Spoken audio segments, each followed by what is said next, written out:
صدیق رضی اللہ تعالیٰ عنہ جب ہجرت کے موقع پر 40,000 دینار لے کر جاتے ہیں، وہ سارے کے سارے راہ خدا میں خرچ کر دیتے ہیں.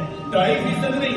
آج اگر ہم 2.5% راہ خدا میں خرچ کرنے کی باری ہے تو ہم ہیلو حجت تلاش کرتے ہیں، بہانے تلاش کرتے ہیں. پتہ نہیں مجھ پر زکات واجب بھی ہے یا نہیں، مجھ پر زکات فرض بھی ہے یا نہیں. بلکہ ہم یہ چاہتے کوئی طریقہ حال لگا دے جس کی وجہ سے ہم 2.5% زکات سے بچ جائے. جناب ابو بکر صدیق نے 40,000 درہم اللہ کی راہ میں خرچ کر دیے. اور اسی طرح غزوہ تبوک کے موقع پر جس وقت کریم آقا علیہ الصلوۃ والسلام نے ارادہ فرمایا کہ آج اسلام کو ضرورت ہے، آج مدد فرمائیے، تو اس وقت جناب حضرت عمر فاروق رضی اللہ تعالی عنہ کہتے ہیں کہ میں یہ سمجھتا تھا کہ میں خوشحال ہوں، اللہ تعالیٰ نے مجھے جو مال حلال دیا ہے یہ میرے پاس زیادہ ہے، آج میں ابو بکر سے مطلب لے جاؤں گا.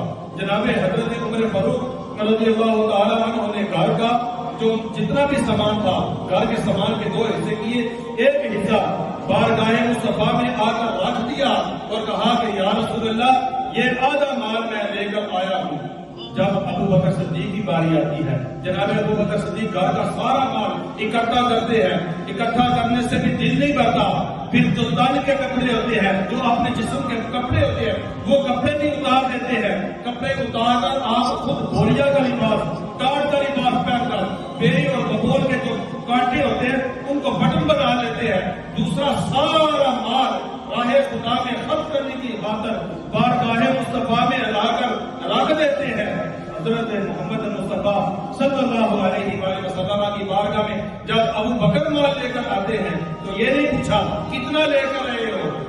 باقی جتنے بھی صحابہ آئے تو پوچھا کتنا مال لے کر آئے ہو. کسی نے کہا آدھا مال، کسی نے کہا 2/3 مال، کسی نے کہا 1/3 مال، کسی نے کہا اتنے درہم، کسی نے کہا اتنے اونٹ، کسی نے کہا اتنے گھوڑے. لیکن جب ابو بکر کی باری آئی، ابو بکر سے پوچھا اے ابو بکر گھر کیا چھوڑ کر آئے ہو؟ مجھے بتائیے.